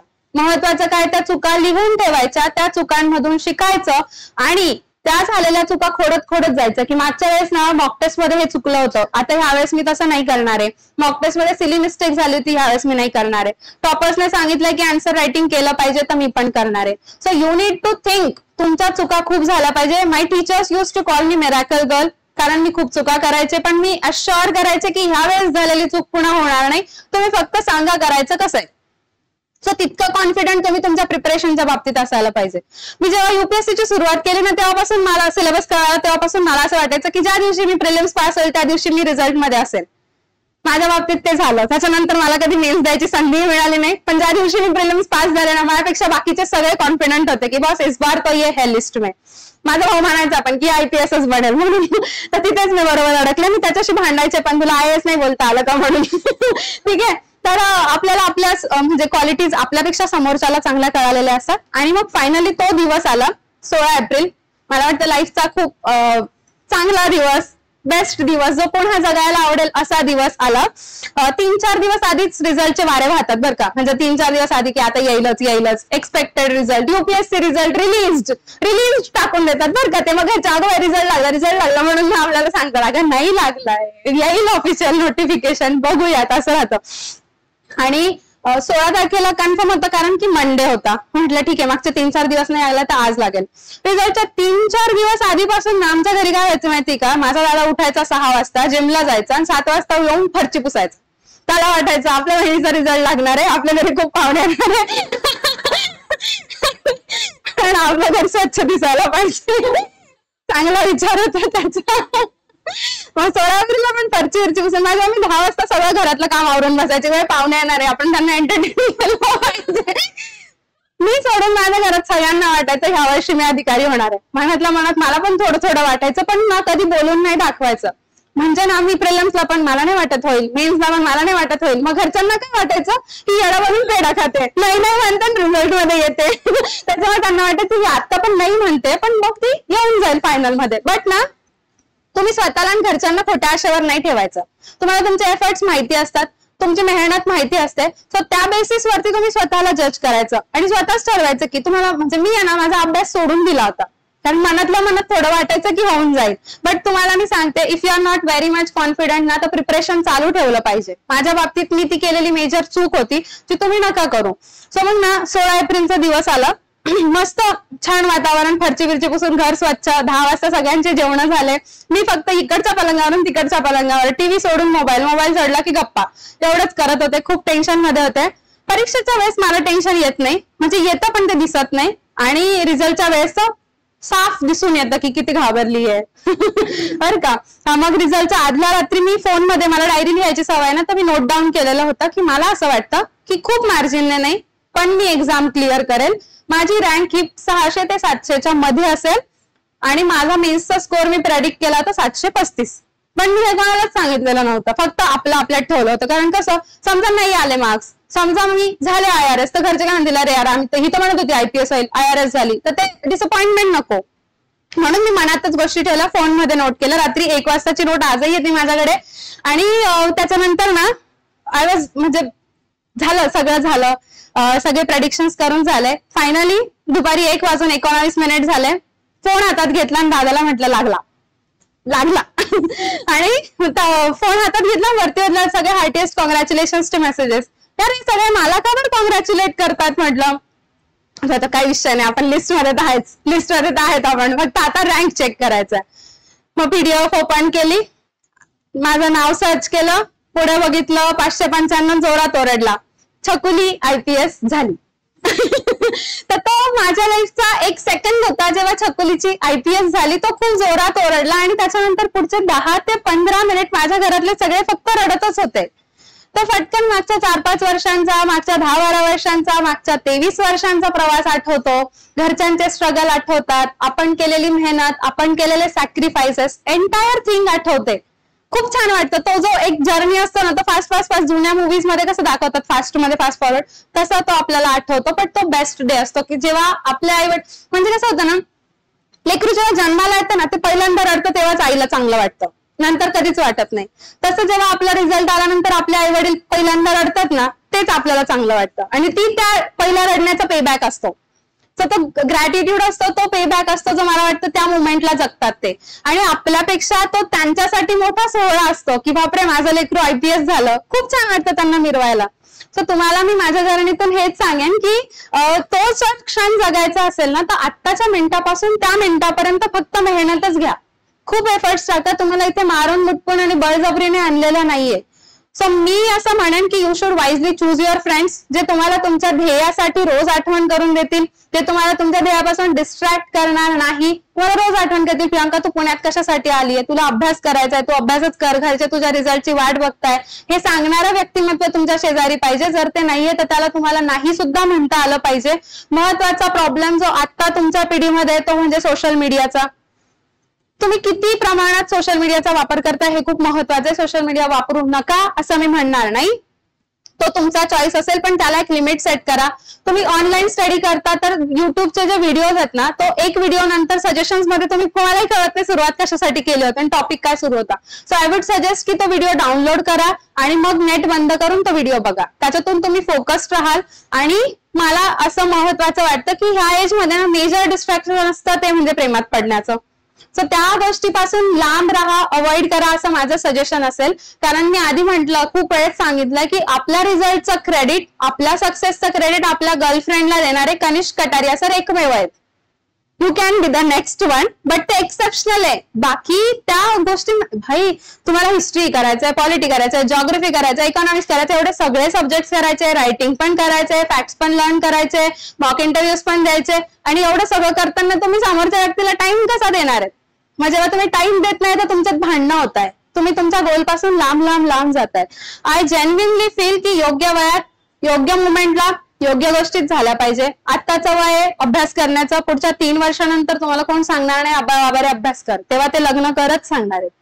ठीक आहे. सो त्या वयात त्या गोष्टी झाल्या पाहिजे. आणि मला अजून एक महत्वाची गोष्ट सांगायची आहे की माझं हे प्रेम प्रकरणाबद्दल सांगितल्यानंतर जर कोणाचं ब्रेकअप झालं तर त्याच्यात माझा हात नसेल. ठीक आहे, झालं तर चांगलीच गोष्ट आहे ब्रेकअप. ठीक आहे. आणि मला खूप महत्वाची गोष्ट जी सांगायची आहे की तुम्ही इथे बसले, तुमच्यावरती फॅन सुरू आहेत, तुमच्यासाठी टीचर्स इथे मेहनत घेतात, तुम्ही छान बसले, समोरचा उभा आहे, तुमच्यासाठी डिजिटली सगळ्या गोष्टी कनेक्टेड आहेत. आणि हे सगळं होत असताना तुमच्यापर्यंत एक एक रुपया पोहोचावा म्हणून तुमचे मायबाप तिकडे खूप कष्ट घेत आहेत. त्यांच्या प्रयत्नांना, त्यांच्या मेहनतीला न्याय द्या, त्यांच्या एफर्ट्सला, त्यांच्या कष्टाला ओळखा, त्यांना जस्टिफाय करा आणि त्यांच्या प्रयत्नांना सुद्धा न्याय द्या. हे मी आवर्जून सांगेल. कारण मला नेहमी असं वाटतं की you don't have any right to play with the emotions of your parents. Do you have that right? यासाठी तुम्हाला जन्माला घातलंय का की तुम्ही त्यांना मानसिक त्रास द्या, तुम्ही त्यांचा मानसिक छळ करा? प्रत्येक आईबापाची साधी अपेक्षा असते की जे त्यांनी अचीव्ह केलंय त्याच्यापेक्षा 4 पावलं आपलं लेकरू पुढे जावं. त्यासाठी ते सगळं द्यायला तयार आहे. मग आपण इथे येऊन काय करतोय? टाइमपास. आपण इथे येऊन मोबाईल बघतोय, फॅनचा आणि एसीच्या हवेचा एन्जॉयमेंट करतोय, प्रियांकाचं कीर्तन चालू ते एन्जॉय करतोय. This is not what you are suppose to do. You are suppose to study for next 2 years, for next 1 year, जे काही असेल ते. या प्रवासात ना खूप काळ टिकून नाही राहायचं. फास्ट प्रिलिम्स द्यायची, मेन्स द्यायची, इंटर द्यायची, प्रोसेस मधून आउट व्हायचं. खूप काळ त्या सायकलमध्ये अडकून राहिलं ना की मानसिक खच्चीकरण होतं. आणि म्हणून माझं असं सजेशन असेल की तुम्ही इथून पुढचा प्रत्येक मिनिट वाईजली वापरा. You don't have, again I will say की you don't have any right to play with the emotions of your parents. हे मी खूप चिडून म्हणेन, आदेश काइंड ऑफ म्हणेल, तुमची मोठी बहीण म्हणून आग्रहाने सांगेल. फक्त एवढंच सांगेन की इथे राहताय, इथं अभ्यास करताय तर अभ्यासच करा, होत नाहीये तर घरी निघून जा, नाही तर प्लॅन बी वरती काम करा. पण ना you should have clarity of Y. तुम्ही इथं बसले, तुम्ही मला ऐकताय तर तुम्ही का ऐकताय? त्याच्यातून तुम्हाला काही प्रोडक्टिव्ह मिळतंय का? इफ नो तर इथून उठून जा. तुम्हाला इथे राहून काहीच प्रोडक्टिव्ह मिळत नाहीये किंवा तुम्ही तुमचे एफर्ट्स टाकत नाहीये तर ते करू नका. You should find an alternative. So एका गोष्टीला पॉज घेता आला पाहिजे, एका गोष्टीला ब्रेक देता आला पाहिजे, एखाद्या गोष्टीला एंड पण करता आलं पाहिजे. आणि बऱ्याचदा मी म्हटलं तसं की एंडिंग हॅपी झाली पाहिजे. आई वडिलांच्या प्रयत्नांना न्याय दिलाच गेला पाहिजे. मी त्याच्या पुढे चल लावेल ही माझी तुमच्याकडून साधीशी अपेक्षा असेल. आणि एवढं सगळं बोलल्यानंतर मला वाटतं की खूप सिरियस झालंय, पण इतकंच सांगेन ब्रेकअप मध्ये माझा रोल नसेल आणि तुमची रजा घेते. तुम्हाला काही क्वेश्चन्स असतील तर यू कॅन आस्क. पण छोटीशी जर्नी होती, तुम्हाला आय होप ती तुम्ही एन्जॉय केली आहे. ऑफकोर्स मी ती सांगताना थोडी रंगवून आणेन किंवा थोडीशी तुम्हाला हॅपी नोटवर सांगितली, पण स्ट्रगल प्रत्येकाचा आहे. कारण सक्सेस ओव्हरनाईट नाहीयेत. त्याच्यासाठी रिपिटेटिव्हली एफर्ट्स आहेत, रिपिटेटिव्ह सॅक्रिफायसेस आहे, आपलेच नाही तर परिवाराचे सुद्धा. आणि महत्वाचं म्हणजे तुम्ही मला बघून युपीएससी करावं का, मी इथे गेले होते म्हणून तिथेच जावं का, तर अजिबात नाही. तो तुमचा चॉईस असला पाहिजे आणि त्या मुवमेंटला जे योग्य वाटलं ते त्या मोमेंटचे डिसिजन्स माझे होते. मला वाटतं इथे मला हे मिळतंय तिथे मी केलं पाहिजे, तिथे मिळतंय तर ते केलं पाहिजे. सो दुसऱ्या कोणाला तरी बघून तुम्ही ह्या फील्डमध्ये राहू नका, तुम्ही स्वतः इंटरेस्टेड आहात का हे महत्वाचं आहे. आणि माझं इथे हे करून झालं मग तुमचं पण होईल. अच्छा प्रियंकाने इंटरव्ह्यूला ही हॉबी टाकली म्हणून तिचं झालं का, तर नाही. एखादी गोष्ट होण्यासाठी खूप साऱ्या गोष्टी जुळून यायला लागतात. माझ्या बाबतीत त्या जुळल्या, पण आता मी इथे आज जमा झाले, माझा रिझल्ट जुना झाला, पण माझ्यातल्या काही स्ट्रॅटेजी तुम्हाला वापरता आल्या तर ठीक, but you need to develop your own strategy based upon माझे एक्सपिरियन्सेस. सो त्यासाठी तुम्हाला सगळ्यांना खूप खूप शुभेच्छा देते. बेस्ट विशेष, आणि I would love to see your name in the final list. Best विशेष त्यासाठी. Thank you so much.